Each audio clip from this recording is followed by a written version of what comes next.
जी, तो स्टार्ट करते हैं द लास्ट इमॉर्टल का एपिसोड नंबर 37 यानी कि 37। तो एपिसोड की स्टार्टिंग होती है, हम देखते हैं देवता गुजिंग जो होते हैं उस जगह पर पहुंचते हैं जहाँ पे हुआमो पहुंच चुका है।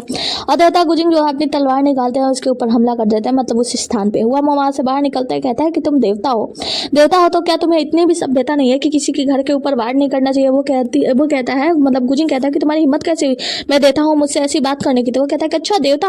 और वो उसके बाद से गुजिंग कहता है कि तुमने काली शक्तियों का उपयोग किया, क्या तुमने तब नहीं सोचा? तो हुआमो कहता है कि अच्छा ऐसी बात है तो लो, मैं तुम्हारे ऊपर भी इस शक्तियों का उपयोग करता हूँ। और उसके ऊपर हमला करने लगता है। गुजिंग जो होता है वो अपने शक्तियों से अपने तलवार को उसके ऊपर हमला करने के लिए उकसाता है। उसका तलवार उसके ऊपर हमला करता है। कुछ 4 लोग सैनिक वाने की तरफ से आते हैं और ये लोग आकर हुआमो को कैद कर लेते हैं। तभी हम देखते हैं कि बादलों की गड़गड़ाहट होने लगती है, बहुत जोर की बिजली चमकने लगती है। हुआमो मुस्कुराता है, कहता है कि अब लगता है कि काम हो जाएगा। गुजिंग जो होता है वो कहता है कि अच्छा तुम्हारी ये जो आंसू ये सब जो दिखावा उखावा कर रहा है ये सब इसलिए है क्योंकि तुमने किसी और को बांध रखा है। और हम देखते हैं कि ये लोग उस स्थान पे पहुंचते हैं जहाँ पे लैंगफेंग को रखा गया होता है, उसके पार्थिव शरीर को, गायब हो चुका है। अब यहाँ पे हुआमो जोर से मुस्कुराता है और कहता है कि तुमने अपनी सारी एनर्जी बर्बाद कर दी। भगवान, बेकार भगवान, तुम्हें तो कुछ पता भी नहीं है। वो कहता है कि हुआ सु कहाँ है। गुजिंग पूछता है कि हुआ सु कहाँ है। तो वो कहता है कि हुआ सु अब अपने उस चरण पर पहुंच चुकी है, उस चरम सीमा पर पहुंच चुकी है जहाँ से उसकी शक्तियां ना किसी कोई उसे रोक नहीं सकता। वो शैतानी शक्तियों का उपयोग ऐसे करेगी, मतलब कैसे वो नर्क लोक के दरवाजे को खोल देगी और उन शैतान को आजाद कर देगी जो कुछ भी काम करना होगा। और हाँ, सारा काम करने के बाद वो मेरे पास जरूर आएगी मुझे बचाने के लिए। और तुम चिंता मत करो भगवान गुजिंग, मैं तुम्हें बता दूं कि जो हमारा मोर वंश है ना वो पूरी दुनिया पर राज करेगा बहुत जल्द। अब ये सारी बातें सुनने के बाद गुजिंग उसके ऊपर दोबारा हमला करता है। तभी हम देखते हैं इन यहाँ पे आती है और गुजिंग देखता है इसका हाथ अचानक से गायब होने लगता है। जब गुजिंग का हाथ गायब हो रहा होता है इन वहाँ पे तुरंत पहुंचती है, अपने हाथ को छिपा लेता है। इन कहती है कि आखिर क्या हुआ, मतलब हुआ शू यहाँ पे नहीं है। वो कहता है कि नहीं, अभी मैं इसे लेके स्वर्ग लोक में जा रहा हूँ। और हाँ, एक काम करना, तुम जाकर यांगशांग की रक्षा करना। वहाँ पे इन कहती है कि लेकिन मुझे लगता है कि शायद आप अस्वस्थ लग रहे हैं। वो कहता है कि नहीं, तुम्हें ज्यादा चिंता नहीं करनी चाहिए, तुम बच जाओ, यांगशांग का ख्याल रखो और मैं बाद में मिलता हूँ। वहां से चला जाता है, जिसके वजह से हम यांगशांग को देखते हैं वो अपने आप को हील कर रही होती है। उसके पास जाता है और कहता है कि मुझे लगता है कि अभी आप पूरी तरीके से ठीक नहीं हुई है, तो आपको ठीक होने की आवश्यकता है। और ये लीजिए, ये सूप है और ये मेडिसिनल सूप आपको फायदा करेगा और आपको ये पीना चाहिए और थोड़ा सा आराम कर लो। यांगशांग जो होती है वो कहती है कि होंगी, मैंने तुमसे कितनी बार कहा हमारे बीच कुछ नहीं हो सकता, और ये दे दो, ये मैं खुद पी लूंगी, तुम्हें इतना सब कुछ करने की आवश्यकता नहीं है। मैंने तुमसे कहा ना, हम दोनों के बीच जो कुछ भी पहले था वो सब कुछ खत्म हो चुका है, वो बचपना था, लेकिन अब ऐसा कुछ नहीं हो सकता। वो कहता है कि हाँ मैं समझता हूँ अब कुछ नहीं हो सकता, लेकिन इसका मतलब ये नहीं कि मैं तुम्हारा ख्याल रखना छोड़ दूं। हाँ मैं तुमसे प्यार करता हूँ, माना कि मुझे एहसास थोड़ा देर से हुआ है, लेकिन इसका मतलब ये नहीं कि मैं अब तुम्हें छोड़ दूंगा। मैं तुम्हें जाने नहीं दे सकता, चाहे कुछ भी क्यों ना हो जाए, मुझे अपनी जान क्यों ना देनी पड़े, तुम्हारी जान बचाने के लिए मैं कुछ भी करूंगा। और इसके लिए मुझे तुम भी नहीं रोक सकती, कोई भी नहीं रोक सकता, यहाँ तक कि तुम भी नहीं। तो इसके लिए मुझे ना रोको कि मैं तुम्हारा ख्याल ना रखूं। ये मत सोचना कि मैं तुम्हारा कभी ख्याल नहीं रखूंगा, चाहे कुछ भी हो, तुम मेरी हो या ना हो, लेकिन मैं हमेशा तुम्हारा ख्याल रखूंगा क्योंकि मैं तुमसे प्यार करता हूँ और करता ही रहूंगा। अब सीन कट होता है और हमें दिखाया जाता है कि होंगी जो होता है वो सोया होता है, मतलब यांगशांग सो रही होती है, तो वो वहीं पे उसका इंतजार करते करते सो गया होता है। तभी हम देखते हैं वहां पे ईन आती है। ईन क्या आता है, होंगी उठता है, उसकी आंख खुलती है, तो वो कहता है कि ईन अब एक काम करो, तुम थोड़ा देर यांगशांग का यहाँ पे ख्याल रखो, मैं जाता हूँ उसके लिए दवाई बनाने के लिए, और चला जाता है। ईन जब वहां पे जाती है तो देखते हैं यांगशांग सोई हुई है, लेकिन वो जाग जाती है तुरंत, और वो तुरंत उठ के अपने कपड़े पहनने लगती है, मतलब वहां से जाने के लिए। इन कहते हैं क्या तुम अभी जा रही हो, क्या तुम होंगी से कुछ कहना नहीं चाहती? वो कहते कि नहीं, मुझे लगता है कि मुझे उसे कुछ बताना नहीं चाहिए, क्योंकि मैं उसको जवाब नहीं दे सकती, मैं उसको ये नहीं कह सकती कि तुम मेरे हो जाओ, इसलिए मुझे यहाँ से जाना चाहिए और मैं जाकर अपने घर पे अच्छे से आराम कर लूंगी। इन कहती है कि हालांकि अब तुमने जाने का फैसला कर लिया तो मैं तुम्हारे साथ हूँ। यांगशांग जो होती है वो ड्रेस देख रही होती है, जो होंगी का शादी वाला ड्रेस वहां पे रखा होता है, और उसे मतलब बहुत ही ज्यादा बेकार, मतलब अजीब फील हो रहा होता है। वो कहती है कि देख रही हो ये जो मतलब होंगी है ना, इसे यहाँ पे इतने सारे लोग पसंद करते हैं वगैरह वगैरह, इतना खूबसूरत है, ये है वो है। इन कहती है कि लेकिन वो तुमसे बहुत प्यार करता है, वो तुम्हारा साथ नहीं छोड़ना चाहता, वो चाहता है कि तुम हमेशा उसके है। वो यांगशांग को समझाने की कोशिश कर रही होती है कि देखो जो होंगी है उसके मन में तुम्हारे लिए फीलिंग्स है, वो तुम्हें अगर प्रपोज कर रहा है, मतलब तुम्हें बता रहा है, तो कि तुम्हें मान जाना चाहिए वगैरह वगैरह। वो कहते हैं कि नहीं, जो राजा होंगी है ना, मैं अब उनके साथ मेरा कुछ नहीं हो सकता, तुम्हें तो पता है नहीं, और तुम्हें मेरा साथ देना चाहिए। वो कहती है कि ठीक है, अगर तुम ऐसा चाहती हो तो ठीक है, मैं तुम्हारा साथ देने के लिए तैयार हूँ। जिसके बाद से आगे की सीन में हम देखते हैं नर्क लोक में जिऊ यान जो होता है, वो मिंग जो होता है, वो कहता है कि देखो अब दरवाजा खुलने ही वाला है, अब तुम क्या कर सकते हो, और वो अपनी शक्तियों का उपयोग करता है और जिऊ यान दरवाजा बंद करने का। दूसरे सीन में हम देखते हैं राजा अयोगे को। राजा अयोगे जो होता है मतलब मास्क पहन के बैठा होता है और वो बात कर रहा होता है अपने सामने, उसके सामने जो दिव्यदर्शी जो भी होता है जिऊ यान होता है उससे बात कर रहा होता है। जिऊ यान जो होता है ना वो अचानक से लुप्त होने लगता है, तो अयोगे बहुत ज्यादा डर जाता है। वो कहता है क्या हुआ, तुम ठीक तो हो ना? तो वो कहता है कि हाँ हाँ मैं ठीक हूँ, तुम्हें चिंता करने की आवश्यकता नहीं है। और ये बहुत ही ज्यादा नशे में होता है राजा अयोगे, तो वो थोड़ा सा बेहोश होने लगता है। अब जो जोई यानी दर्पण में जो भी दिख रहा होता है वो कहता है कि अयोगे देखो, मैं अब यहाँ से जाने वाला हूँ, मुझे माफ करना, इतने वर्षों तक मैं तुम्हारे शरीर का उपयोग किया और अब मैं जा रहा हूँ तुम्हें छोड़कर, मुझे जाना होगा, अगर मैं नहीं गया तो बहुत ज्यादा मुसीबत हो जाएगी, और हाँ मैं जाऊंगा तो तुम शायद सब कुछ भूल जाओगे, तुम शायद जल्दी मुझसे भी जुड़ी हर एक याद भूल जाओगे, तो तुम्हें चिंता करने की आवश्यकता नहीं है, सब कुछ ठीक हो जाएगा। और शायद हो सकता है तो मैं वापस लौट आऊँ या फिर ना भी आऊँ, तो तुम्हें मेरा इंतजार करने मतलब इंतजार मत करना, मुझे माफ कर देना। मैंने इतने वर्षों से तुम्हारे शरीर का उपयोग किया। जिसके बाद से हम देखते हैं वो जब दर्पण होता है वहां से गायब होने वाला होता है, तब वहाँ पे 3 लाइव स्टोन आ जाती है, कहती है कि आप जा रहे हो महाराज। तो वो कहता है कि हाँ मैं जा रहा हूँ और तुम इसकी रक्षा करना। उसके बाद इतना कह के वहां से गायब हो जाता है। जैसे वो वहां से गायब हो जाता है, 3 लाइव स्टोन जो होती है ना, वो राजा अयोग्य को देखकर रोने लगती है और कहती है कि राजा अयोग्य, मैं हमेशा तुम्हारा साथ दूंगी, तब तक तुम्हारा साथ दूंगी जैसा कि मेरे राजा ने तुम्हारा साथ देने के लिए कहा है। मैं तुम्हारा मरते दम तक साथ दूंगी, चाहे कुछ भी क्यों ना हो जाए। दूसरे सीन में हम देखते हैं कि जो शैतान मिंग होता है ना, वो यहाँ पे दरवाजा खोलने का प्रयास कर रहा होता है और यहीं पे जो यूलुओ होता है, मतलब जो भी राजा होता है ना, वो भी उसका जुड़वा भाई, वो भी उस दरवाजे को बंद करने का प्रयास कर रहा होता है। तभी हम देखते हैं कि अचानक से राजा अयोग्य की आत्मा, मतलब जो योलुओ होता है उसका रियल जो आत्मा भी होती है ना, वो भी आके इसके शरीर के साथ उसके मतलब शरीर में विलीन हो जाती है और ये अपनी शक्तियों का फुल पूरे तरीके से उपयोग करने लगता है। ये शैतान जो होता है वो कहता है कि अच्छा, तो तुम्हें लगता है कि तुम अब ऐसे मुझे रोक सकते हो, लेकिन तुम्हें मैं बता दूं कि तुम मुझे रोक नहीं सकते। और ये भी अपनी शक्तियों का पूरा प्रयोग करने लगता है। दूसरी सीन में हम देखते हैं 3 लाइव स्टोन जो होती है अपनी आंसू आंसू पोंछती है और इसे जब होश आता है तो ये कहता है कि मैं कौन हूँ और मैं यहाँ पे क्या कर रहा हूँ। 3 लाइव स्टोन की सर तरफ देख के कहता है तुम कौन हो। तो वो कहती है कि मैं 3 लाइव स्टोन हूँ। तो वो कहता है कि तुम इतनी बड़ी हो गई इतनी जल्दी। वो कहती है कि हाँ। पहले तो वो रो रही होती है, लेकिन वो उससे बता रही होती है कि आप यहाँ पे मतलब अंडरवर्ल्ड के राजा हो, आपका नाम अयोग्य है। तो वो उससे पूछता है कि आखिर वो सामने वाला चीज क्या है। तो वो कहता है कि वो आपका ही बना हुआ एक पैलेस है। मतलब आप यहाँ पे जब उदास हो जाते हो, मतलब आपको जब थोड़ा सा अजीब लगने लगता है, तो अकेले में आप जाके वहाँ पे अपना फीलिंग शेयर करते हो।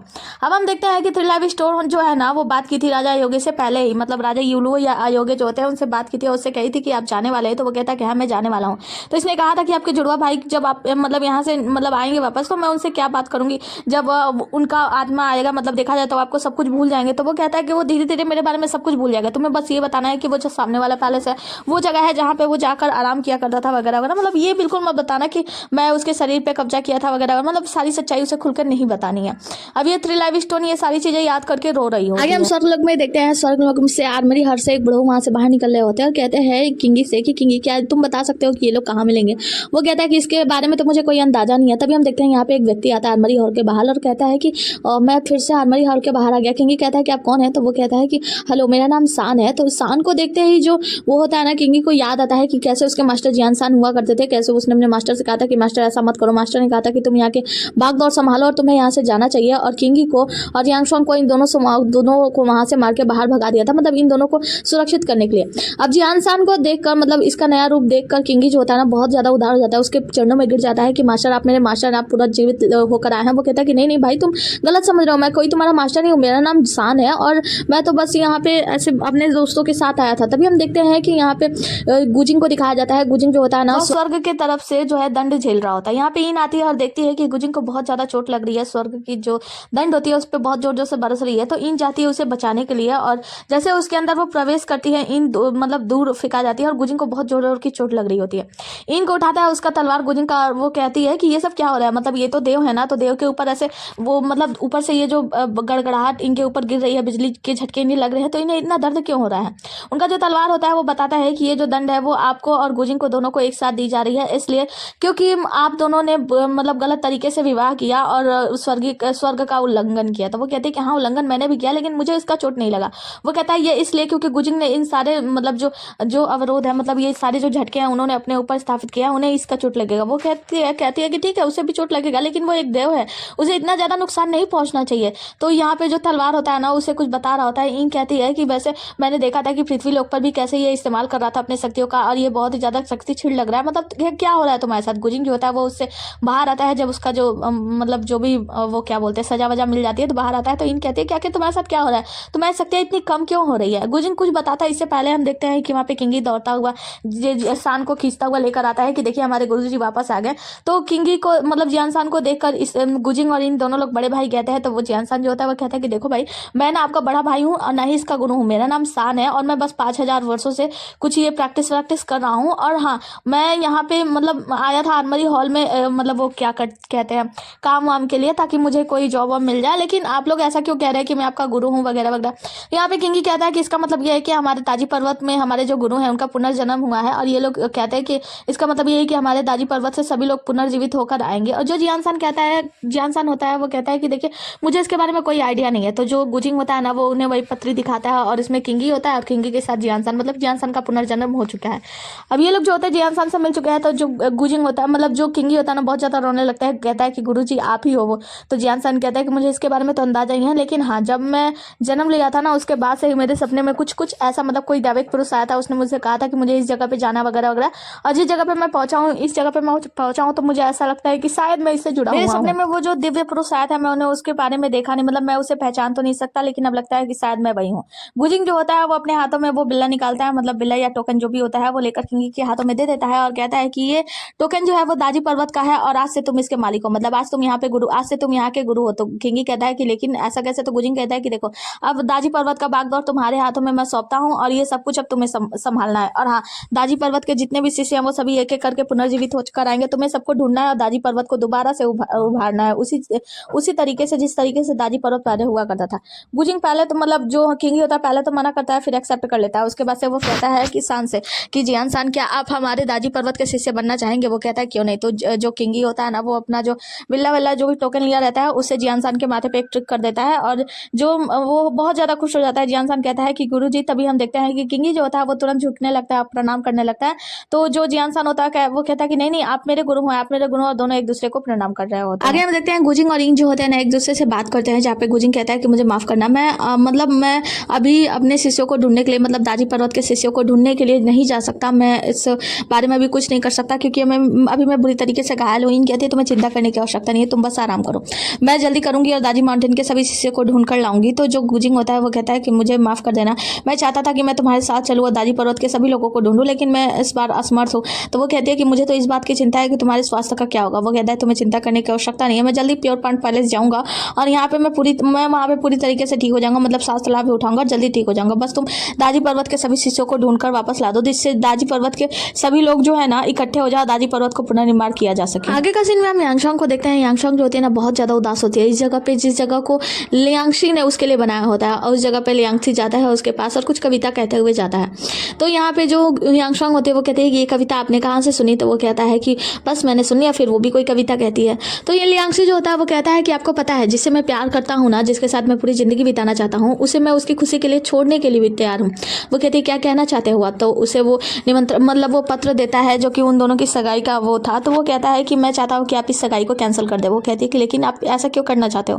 वो कहता है कि मैं अच्छे से जानता हूँ कि तुम्हारे दिल में मैं नहीं कोई और है, और मैं अपने प्यार के लिए इतना तो कर ही सकता हूँ ना कि मेरा प्यार जहाँ खुश है, मैं बस उसे खुश देखना चाहता हूँ, मैं तुम्हें खुश देखना चाहता हूँ। मैं चाहता हूँ, मैं जानता हूँ कि पूरी जिंदगी क्यों ना बीत जाए, आप कभी भी उसे भुला नहीं सकती, उससे आप हमेशा प्यार करेंगी, और मैं नहीं चाहता कि आपके दिल में कोई और हो और आप ऐसे घुट घुट कर जिंदगी जिए। इसीलिए मैं चाहता हूँ कि आप उस व्यक्ति के साथ, उस दानव राजा होंगी के साथ खुश रहो, जो कि आपसे इतना ज़्यादा प्यार करता है, जिसने आपके लिए अपने पूंछों का बलिदान कर दिया, और साथ ही आप उसे इतना ज़्यादा प्यार करते हो। मैंने आपकी और उसके बीच की बहुत सारी बातें सुन ली, और मुझे पता है कि आप भी उससे बहुत प्यार करते हो, वो भी आपसे बहुत प्यार करता है। तो मैं चाहता हूँ कि आप उसके साथ जाएं और उसके साथ अपनी ज़िंदगी दोबारा से स्टार्ट करें, और आप इस सगाई को कैंसिल कर दें। और हाँ, इस सगाई के लिए ये जो पत्र है, आप जो है अनाउंसमेंट कर दीजिएगा कि हमारी सगाई टूट गई वगैरह वगैरह, मतलब बहुत सारी साइड वाली बातें कह के लियांगशी वहाँ से चला जाता है। मतलब लियांगशी हवा की झोंकों की तरह आया और एकदम निकल कर चला गया, यांगशुआंग की ज़िंदगी सुधार के। यहाँ पे यांगशुआंग जो होती है ना, वो थोड़ा सा उदास भी महसूस कर रही होती है लियांगशी की वजह से, कि लियांगशी उसे इतना ज़्यादा प्यार करता था। क्योंकि सीन में हम देखते हैं कि जो इन होती है ना, वो किंगी को के साथ मिलकर दाजी पर्वत के सभी लोगों को एक एक करके ढूंढ रही होती है। मतलब कुछ लोग जो होते हैं कुछ पहाड़ों में होते हैं, कुछ लोग जो होते हैं कहीं जंगलों में अपना वो मेडिटेशन वगैरह कर रहे होते हैं, वहाँ पे जाती है। मतलब हर जगह पे इन और मतलब किंगी मिलके सभी लोगों को ढूंढ लेते हैं। यहाँ पे जो बुढ़ऊ आते हैं इनको प्रणाम करते हैं, कहते हैं कि मैं आपको अच्छी तरीके से जानता हूँ, मेरे सपने में आए थे कोई। उसके बाद से हम देखते हैं कि एक और लेडी होती है, वो फूल उल चुन रही होती है, वहाँ पे जाते हैं, उन्हें ढूंढती हैं। इन ना बहुत ज़्यादा खुश होती है इन सभी को पाकर, मतलब दाजी पर्वत के सभी लोग मिल गए। जिसके बाद से हम गुजिंग को देखते हैं। गुजिंग जो होता है ना, वो बहुत ज़्यादा बुरी हालात में होता है। यहाँ पे इसका जो तलवार होते हैं और चंकी होते हैं, ये लोग बता रहे होते हैं कि दाजी पर्वत के सभी लोग एक एक कर मिल गए हैं। कैसे? तो यहाँ पे गुजिंग जो होता है वो कहता है ये तो बहुत खुशी की बात है ना, दाजी पर्वत अब पुनर्निर्माण हो जाएगा दाजी पर्वत का, और मैं इस बात से ही खुश हूँ। यहाँ पे चंकी जो होता है वो कहता है कि आप नहीं बताएंगे कि क्या हमें पता नहीं चलेगा कि आपने ही उन सभी लोगों को पुनर्जीवित करने में मदद की है, सबको यहाँ पे पहुंचने में। वो कहता है कि इससे फर्क नहीं पड़ता, देखो ये कितनी खुशी की बात है ना कि वो सभी लोग वापस आ गए। चंकी कहता है कि सभी लोग तो वापस आ गए, लेकिन आपका क्या? तो हम देखते हैं गुजिंग तभी वहाँ पे अचानक से बेहोश होने लगता है, ये लोग उसे संभालते हैं। जिसके बाद से हम देखते हैं कि जो किंगी होता है ना, वो बात कर रहा होता है इन से, और इनसे बता रहा होता है कि देखिए सभी लोग तो मिल गए हैं दाजी पर्वत के, बस भाई जियांजू अभी तक नहीं मिले हैं। वो कहता है कि जियांजू, वो कहती है कि जियांजू जो है वो कष्ट झेलने के लिए इस जगह पे गया था वगैरह वगैरह। वो कहता है कि आपको पता है कि वो लोग मतलब जियांजू कहाँ मिलेंगे। वो कहती है कि नहीं। तो वो पता था कि जो लोग कष्ट झेलते हैं वो लोग इस जगह पे मिलते हैं। तो इन कहती है कि आपको तुमको कैसे पता। वो कहता है कि 1000 साल पहले जो देवता गुजिंग है उन्होंने मुझे बताया था कि क्या उन्हें इन सब चीज़ों का पता पहले ही चल चुका था, क्या उन्होंने इन सब चीज़ों की गणना पहले कर चुके थे। वो क्या ऐसा हो सकता है कि वही इन सब की पुनर्जीवित में मदद कर रहे हो, मतलब इन सबको पुनर्जीवित करने के लिए, दादी पर्वत को दोबारा बसाने के लिए उन्होंने ये सब कुछ किया, क्योंकि उन्होंने मुझे पहले ही ये सारी चीजें बता दी थी। क्या ऐसा हो सकता है कि देवता गुजिंग ने उन सबकी मदद की है। तो यहाँ पे इन तुरंत खड़ी हो जाती है, कहती है कि ऐसा हो सकता है क्योंकि जितने भी लोगों को हम दादी पर्वत पे लेकर आए हैं वो सभी लोग कह रहे थे कि उनके ड्रीम में कोई देवता आए थे, उन्हें यहाँ पे आने के लिए प्रेरित किया और फिर वो देवता की छवि उन लोगों को याद नहीं है। तो जो किंगी होता है वो कहता है कि हमें जल्दी चलना चाहिए यहाँ से। तो वो दोनों लोग उस जगह पे पहुंचते हैं जहाँ पे जियांसा इन और किंगी जब यहाँ पे पहुंचते हैं ना, तो हम देखते हैं दूसरी तरफ जियांजू जो है वो उसी ओर आ रहा होता है, मतलब आता है जैसे ही। तो यहाँ पे स्वर्ग लोक का कोई सैनिक वैनिक होता है, उसके ऊपर हमला कर देता है, मतलब जियांजू को मारने के लिए आगे बढ़ता है। तो जियांजू कहता है कि बस करो, क्या कर रहे हो तुम। तो वो जो सैनिक होता है उसके ऊपर हमला करता है। तो इन और किंगी वहाँ पे पहुंच जाते हैं और उन्हें रोक देते हैं, जिसके वजह से वो लोग कहते हैं कि अभी हमारे अंडर में हम आप जा सकते हैं। तो वो जो सैनिक होता है वो वहाँ से प्रणाम करके इन को चला जाता है। सैनिक के जाने के बाद इन कहती है कि आप यहाँ पे आ रहे हैं, क्या आपको डर नहीं लगता कि मतलब ये स्वर्ग लोक है। तो वो कहता है कि मैं क्यों, तुम लोग ऐसे बात कर रहे हो जैसे कि मैंने सपने में देखा था दैविक लोग को बात करते हुए, वैसे दैविक बातें कर रहे हो तुम लोग क्या परी लोग से हो, ये क्या परी लोग है, मतलब मेरे सपने में आया था। तो इन कहती है कि तुम्हारे सपने में क्या, मतलब तुमने सपने में क्या देखा था। तो जियांजू जो होते हैं वो बताते हैं कि मैंने सपने में बहुत बार देखा कि कोई दैविक पुरुष आते हैं, वो मुझे बताते हैं कि कैसे मुझे दैविक लोक का मतलब वो चयन करना है, दैविक लोक को ढूंढना है, वहां पे जाना है, अमर बनना है वगैरह वगैरह। लेकिन मैं जब भी सुबह उठता था ना, रात को जब मैं सोता था तो वो परिचित लगते थे, मैंने सपने में हमेशा देखा उन्हें, लेकिन जैसे सुबह उठता था मैं उन्हें भूल जाता था, मैं कुछ भी याद नहीं कर पाता था। इसीलिए देवलोक को ढूंढने के लिए मैं सालों से प्रयास कर रहा हूँ। और तुम्हें पता है इस बार तो मैंने चालाकी दिखाई, और जैसे मैंने उनको सपने में देखा, सुबह उठते ही मैंने उनकी तस्वीर बना ली। और वो कहता है कि समय आने पर मैं उनसे बात करूंगा। इन कहती है कि तस्वीर दिखाओ। तो यहाँ पे जियांजू जो होते हैं वो तस्वीर दिखाते हैं। ये तस्वीर जो होती है ना, वो जो होता है गुजिंग का होता है। अब जो किंगी होता है ये कहता है ये तो गुजिंग चाचा है, मतलब इन्होंने ही सालों से सभी मतलब जितने भी हमारे शिष्य थे उन सभी लोगों को दोबारा मतलब पुनर्जीवित करने में मदद की, सभी लोगों को रास्ता दिखाया दादी पर्वत पे पहुंचने का, मतलब उन्होंने ये सब कुछ किया। इन सोच रही होती है कि गुजिंग अगर जानता था कि ये सभी लोग पुनर्जीवित हो जाएंगे, सभी लोग वापस लौटने वाले हैं, तो उसने मुझे बताया क्यों नहीं। आखिर वो क्या चाहता है, मतलब क्या चीज है जो वो मुझसे छिपा रहा है। ये सारी बातें सोचने के बाद वो किंगी से कहते हैं कि किंगी एक काम करो, जियांजू को लेकर यहाँ से जाओ, ये तुम्हारे अंडर में है, अब इन्हें लेकर जाओ और मैं जाती हूँ मतलब गुजिंग से बात करने के लिए। तभी जो जियांजू होता है वो कहता है कि जियांजू कैसा अजीब सा नाम है। और वहां से जो किंगी होता है जियांजू को लेकर चले जाता है। और इन जो होती है वो तुरंत गुजिंग के पास आती है। गुजिंग जैसे दरवाजा खोलती है वो देखती है गुजिंग जो है पूरी तरीके से गायब हो रहा है, और जो उसका तलवार और जो वो चंकी होता है वो दोनों लोग उसे ठीक करने का प्रयास कर रहे होते हैं। इन ये देखकर बहुत ज्यादा रोने लगती है कि ये गुजिंग के साथ क्या हो रहा है। वो जाती है उसे टच करने का प्रयास कर रही होती है, लेकिन वो उसे टच और फील भी नहीं कर पा रही होती। बहुत ज्यादा रोने लगती है, कहती है कि ये सब क्या हो रहा है, गुजिंग के साथ ऐसा कैसे हो गया, मैं उसे टच क्यों नहीं कर पा रही हूँ। यहाँ पे उसका तलवार और चंकी जो होते हैं वो कहते हैं कि उनके आत्मा का जो सार है वो पूरी तरीके से नष्ट हो चुका है, और ये बस एक भौतिक शरीर है जो भी अब समाप्त होने वाला है। वो कहते हैं कि ऐसा नहीं हो सकता, गुजिंग तुम मुझे छोड़ के कैसे जा सकते हो। और वो उसे फील करने की कोशिश कर रही होती है, लेकिन उसे टच भी नहीं कर पा रही होती है और बहुत ज्यादा रो रही होती है। गुजिंग मतलब देखते हैं कुछ इस समय के बाद गुजिंग जो होता है ना वो बिस्तर पे लेटा होता है। यहाँ पे चंकी और उसका जो तलवार होता है वो दोनों लोग होते हैं, और इन पूछ रही होती है कि बताओ ये सब कुछ कैसे हुआ, दादी पर्वत को सब कुछ ठीक करना इसी का काम था ना। तो यहाँ पे चंकी एक एक करके बताने लगता है कि कैसे दादी पर्वत जब नष्ट हो गया था तो गुजिंग मालिक ने मतलब देवता गुजिंग ने अपने आत्मा के सार के 9 टुकड़े किए थे, जिसमें से 2-3 टुकड़ों को उन्होंने दादी पर्वत पे लगा दिया, अपने शक्तियों का इस्तेमाल किया दादी पर्वत को ठीक करने के लिए, हील करने के लिए। और वहाँ पे उन्होंने बहुत सारे प्रयास किए, और दादी पर्वत के जितने भी सारे लोग थे उन सभी लोगों को ठीक करने के लिए, उन सभी लोगों को पुनर्जीवित करने के लिए उन्होंने अपने कुछ आत्मा के सार को भेज दिया। और यहाँ पे गुजिंग ने इन लोगों से बताया था कि 1000 वर्ष लग जाएंगे दादी पर्वत को पूरी तरीके से सुरक्षित होने में, संरक्षित होने में, और साथ ही दादी पर्वत के जितने भी सारे लोग हैं वो सभी लोग पुनर्जीवित होकर आएंगे। सभी लोगों को वही जाकर बताता था, ये सारी बातें बताता है कि वहाँ पे उनके आत्मा के 2-3 सार नष्ट हो गए, जिसके वजह से वो कहती है कि ये सब मेरे ही कारण हुआ ना। तो फिर उसके आत्मा का और सार का क्या हुआ, मतलब उसने और भी तो बहुत सारी चीजें कोशिश की थी, उसने मुझे मारने की कोशिश की वगैरह वगैरह, थोड़ा सा अभी भी बहुत सारी बातें पूछ रही होती है। तो यहाँ पे चंकी उससे सारी बातें क्लियर करके बताता है कि कैसे गुजिंग आपसे कभी भी बुरा व्यवहार नहीं करता था, उसने आपके साथ वो व्यवहार इसलिए किया, उसने आपको कैद सिर्फ इसलिए किया क्योंकि उसको पता था कि तीनों लोगों में शैतानों का जो छवि है वो पूरी तरीके से फैल चुका है, और शैतान जो है वो जन संलग्न जानवर को जीवित नहीं छोड़ेंगे। जन संलग्न जानवर से वो लोग अपना जीवन बढ़ाना चाहते हैं, और आपका जीवन बचाने के लिए उन्होंने आपको कैद कर दिया था, और उन्होंने आपसे रुष्ट तरीके से व्यवहार किया, इसीलिए वो आपसे वो व्यवहार करना चाहते थे। उन्होंने मुझे बाहर आकर बताया था, जहाँ पे हम देखते हैं गुजिंग बाहर चंकी से बता रहा होता है कि अगर इन को ऐसा लगता है कि मैं उसके से नफरत करता हूँ तो उसे लगने दो, इसी बहाने कम से कम वो कैद में तो रहेगी, मैं उसे बचाना चाहता हूँ पूरी दुनिया से। मैं बस इस बात से बहुत ही ज़्यादा उदास हूँ कि इन का जो जन्म है वो जन संलग्न जानवर के रूप में हुआ है, और इस दुनिया में जन संलग्न जानवर को कोई भी नहीं छोड़ता। अपने जीवन को और बढ़ाने के लिए, अपने जीवन को दोबारा पुनर्जीवित करने के लिए अपने आप को वो लोग जन संलग्न जानवर का उपयोग करते हैं, इसलिए मैं उसे बस बचाना चाहता हूँ। जिसके बाद से इन मतलब और भी सारी बातें पूछती है। चंकी एक एक करके सारी बातें क्लियर करता है। चंकी बताता है कि कैसे वो कभी भी आपको मारना नहीं चाहते थे, लेकिन तो इन याद करती है कि उस वक्त वही इन ने ही कहा था कि अगर सबको लगता है कि मैं इसमें दोषी हूँ तो मैं सजा भुगतने के लिए तैयार हूँ। और वो याद करती है कि कैसे गुजिंग उसे मारना नहीं चाहता था, लेकिन उसे ना चाहते हुए भी इनको सजा देना पड़ा। लेकिन उसे लगा था कि शायद उस वक्त वो उसके आत्मा को सील कर देगा और दोबारा से उसे पुनर्जीवित करेगा, लेकिन वो नहीं कर पाया। इन ये सारी बातें सोचकर बहुत ज़्यादा रो रही होती है। कहती है कि मैं ही कभी क्यों उसे समझ नहीं पाई, मैं पुनर्जन्म लेने के बाद भी मैंने उसके साथ कितने रूखे तरीके से व्यवहार किया। मैंने कभी उसे नहीं समझा, वो मुझसे हमेशा से प्यार करता था, वो कभी मुझसे दूर हुआ ही नहीं था, वो बस मुझे हमेशा बचाने की कोशिश करता था वगैरह वगैरह।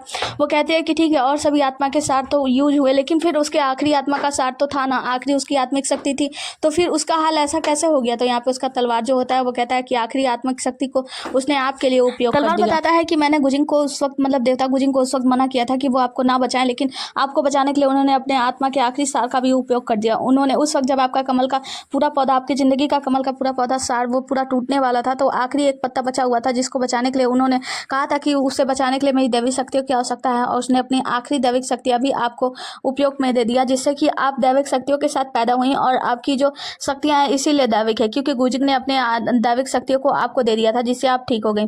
अभी इन ये सब कुछ जानने के बाद बहुत ज्यादा रोने लगती है। कहती है कि ये सब मेरे ही कारण हुआ, मेरे ही वजह से गुजिंग ने ये सब कुछ किया। गुजिंग को होश आता है। गुजिंग कहता है क्या हुआ, तुम क्यों रो रही हो। वो कहती है कि तुमने ये सब कुछ क्या किया, तुमने मेरे साथ धोखा किया, तुम हम सभी को तो वापस ले आया, और तुम्हारा क्या, दाजी पर्वत के सभी लोग जीवित हो चुके हैं, और तुम्हारा क्या, तुम हम सभी को छोड़कर चले जाओगे, ऐसा कैसे हो सकता है। गुजिंग कहता है कि नहीं, ऐसा कुछ नहीं होगा, मैं हमेशा तुम्हारे साथ रहना चाहता हूँ, मैं बस चाहता हूँ तुमसे बहुत ज्यादा प्यार करूँ, कभी तुम्हें छोड़कर जाना नहीं चाहता।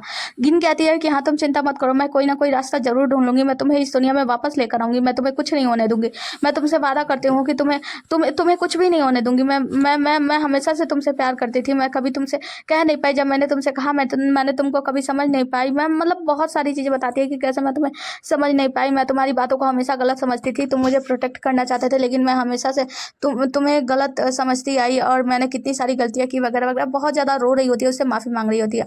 कुजिंग कहता है कि ऐसी कोई बात नहीं है, मैं हमेशा से तुमसे प्यार करता हूँ और कभी तुमसे दूर नहीं जाना चाहता। सीन और एपिसोड यहीं पे समाप्त होता है। मिलते हैं अगले एपिसोड में, तब तक के लिए बने रहिए हमारे साथ। टाटा बाय बाय और टेक केयर। और हाँ, वीडियो को लाइक करना बिल्कुल ना भूलना।